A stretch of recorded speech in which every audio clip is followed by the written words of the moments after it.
السلام علیکم، کیا حال ہیں آپ کے؟ امید کرتا ہوں آپ سب خیریت سے ہوں گے۔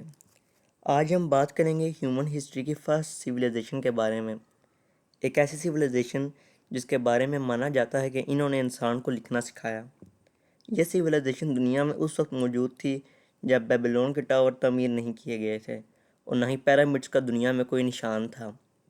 یہ سویلائزیشن انڈس ویلی سویلائزیشن سے بھی پہلے موجود تھی۔ ان کو آج دنیا سومیرینز کے نام سے یاد کرتی ہے۔ آج کی ویڈیو میں ہم دیکھیں گے سومیرینز کون تھے، سومیرینز کہاں سے آئے تھے، ان کی کیا انوینشنز ہیں اور ان کے مسٹیریس کنگز کے بارے میں جانیں گے، اور پھر آخر میں دیکھیں گے کہ آخر سومیرین کے ساتھ ایسا کیا ہوا کہ ان کی سیولائزیشن تباہ ہو گئی۔ تو چلیں ویڈیو کو شروع کرتے ہیں۔ یہ 19ویں صدی کا آغاز تھا جب یورپین آرکیولوجسٹ نے عراق کے علاقے میسوپوٹیمیا میں کھدائی شروع کی۔ اس کھدائی کی وجہ یہ تھی کہ اس علاقے میں سے کچھ مٹی کے برتن دریافت ہوئے جو اس سے پہلے کبھی نہیں ہوئے۔ ان میں سے ایک مشہور آرکیولوجسٹ، ان کا نام تھا ہنری لوونسن۔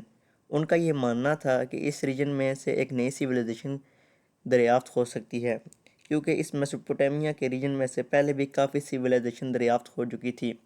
ان کی تحقیق آگے بڑھتی گئی اور 1850 میں دو مشہور آرکیولوجسٹ آسٹن ہنری اور جارج سمتھ نے کھدائی کرتے ہوئے ایک لائبریری کی کھوج کی۔ اس لائبریری کو آشور بنی پال کا نام دیا گیا اور اس میں سے 20,000 ٹیبلٹس دریافت ہوئی۔ یہ کوئی پہلی بار نہ تھی کہ آرکیولوجسٹ نے اس علاقے میں سے کوئی سیولائزیشن دریافت کی ہو۔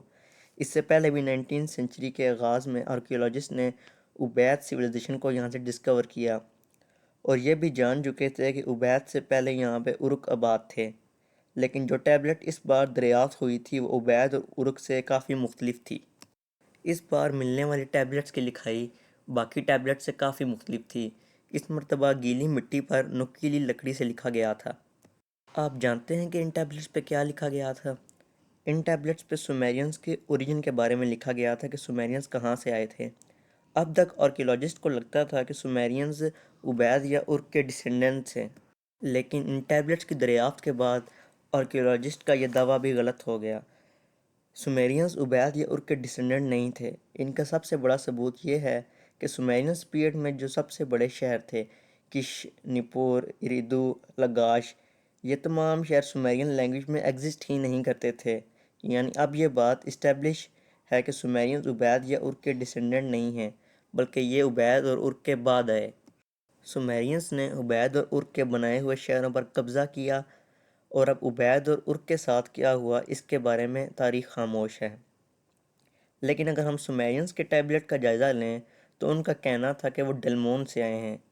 اگر موجودہ دور کی بات کریں تو ڈلمون بحرین کا علاقہ ہے، لیکن ریسرچرز کا ماننا ہے کہ یہ ڈلمون ان کے بعد آباد ہوا۔ ریسرچرز کہتے ہیں کہ سومیرین حقیقت میں انڈس ویلی کے لوگ تھے، جبکہ کچھ ریسرچر اسے ترکی اور عربین پیننسولا کے ساتھ جوڑتے ہیں۔ سومیرینز کے آنے سے پہلے بھی یہاں پر کافی لوگ آباد تھے، لیکن وہ خانہ بدوشوں کی طرح رہتے تھے۔ اس کی سب سے بڑی وجہ یہاں پر آنے والے خطرناک سیلاب ہیں، جس کی وجہ سے مٹی کیچڑ میں تبدیل ہو جاتی اور رہنے کے قابل نہ رہتی اور نہ ہی کاشت کے قابل، جس کی وجہ سے لوگوں کو ہر تھوڑے وقت کے بعد ہجرت کرنی پڑتی۔ لیکن سومیرینز وہ واحد قوم تھی جنہوں نے پانی پر قابو پایا اور یہاں پر اپنے شہر تعمیر کیے، اپنا نہری نظام بنایا، ڈیم بنائے اور اونچی اونچی دیواریں قائم کی۔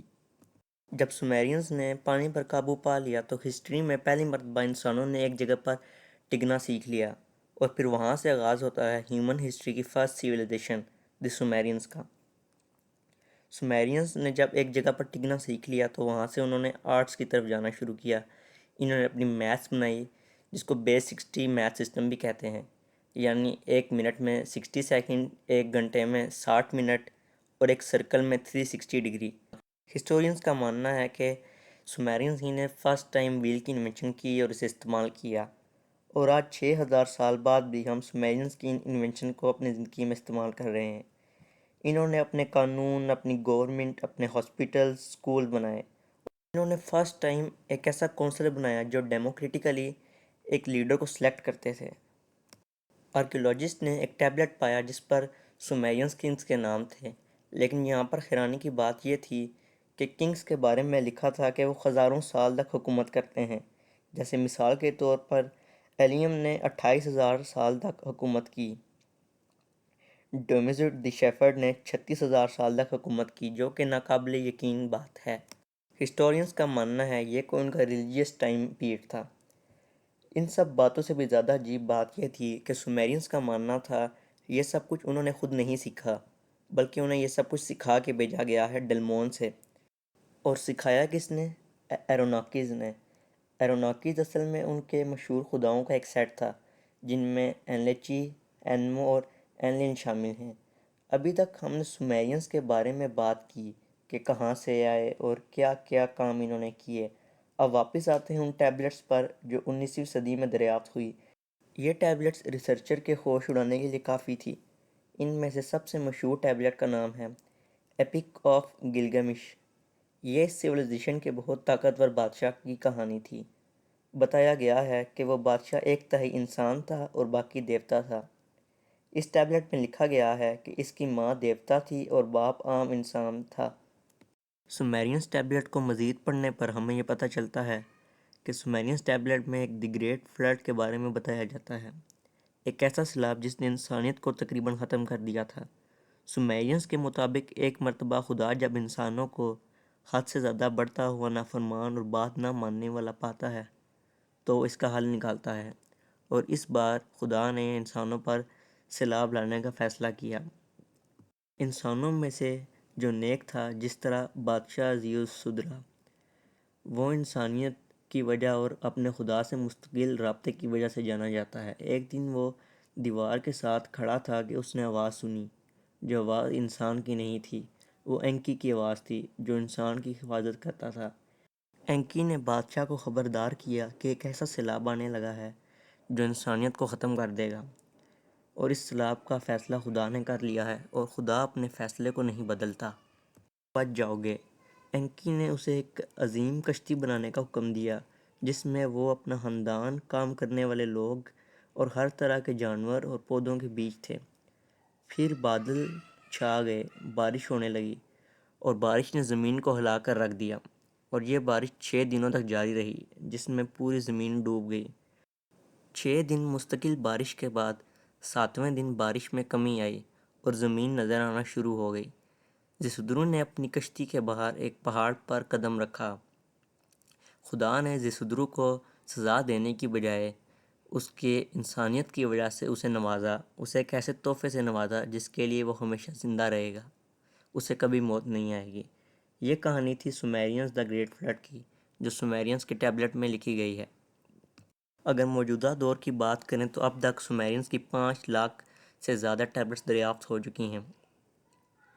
اور دی گریٹ فلڈ کی کہانی صرف سومیرینز کی سویلائزیشن میں نہیں ملتی، بلکہ کافی اور سویلائزیشن میں بھی دی گریٹ فلڈ کے بارے میں بتایا گیا ہے، لیکن سائنس اب تک اس کے بارے میں خاموش ہے۔ اب بات کرتے ہیں سومیرینز کے خاتمے پر۔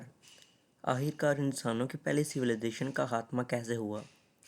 سومیرینز کا خاتمہ ایک دم سے نہیں ہوا اور نہ ہی ایک وجہ سے ہوا، بلکہ اس کے پیچھے کہیں وجہ تھی، جیسا کہ مٹی میں نمک کا زیادہ ہونا۔ سومیرینز کینال سسٹم کا استعمال کرتے تھے۔ جب سورج سے پانی زمین سے ایویپوریٹ ہوتا تو نمک زمین میں ہی رہ جاتا۔ زیادہ عرصے تک اس وجہ سے زمین قابل کاشت نہ رہی۔ سومیرینز کے کمزور ہونے کی دوسری بڑی وجہ کلائمیٹ چینج بھی ہے۔ اراؤنڈ 2200 BCE دنیا میں بہت بڑا میگا ڈراؤٹ آیا، جسے آج ہم 4.2 کلو ایئر ایونٹ کے نام سے جانتے ہیں۔ تیسری سب سے بڑی ریزن تھی پولیٹیکل فریگمنٹیشن۔ سومیرینز کے اندر 10 سے 12 سٹیٹس تھی، اور ہر سٹیٹس کا اپنا راجہ اور اپنا خدا تھا، اور ان سٹیٹس کی آپس میں جنگ شروع ہو گئی۔ یہ جنگ ریسورسز پر تھی، اور اس جنگ کی وجہ سے کئی لوگ مارے گئے اور ریسورسز بھی ضائع ہوئے۔ اور بھی اس طرح کی کافی ریزنز بنی، اور پھر آخرکار اراؤنڈ 2000 BCE ایلامائٹس نے ار کو لوٹ لیا۔ ایرامائٹ ٹرائبس ار میں بس گئے، بیبلون سٹی سٹرانگ ہو گئی، اور سومیرین لینگویج اور کلچر دھیرے دھیرے ریپلیس ہو گیا۔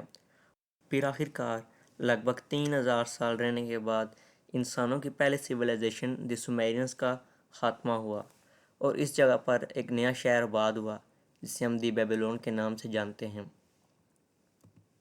امید ہے یہ ویڈیو آپ کو اچھی لگی ہوگی۔ مزید ایسی ویڈیوز دیکھنے کے لیے چینل کو سبسکرائب کریں، ویڈیو کو لائک کریں اور کمنٹ کریں کہ نیکسٹ ویڈیو کس ٹاپک پہ ہونی چاہیے۔ تب تک کے لیے اللہ حافظ۔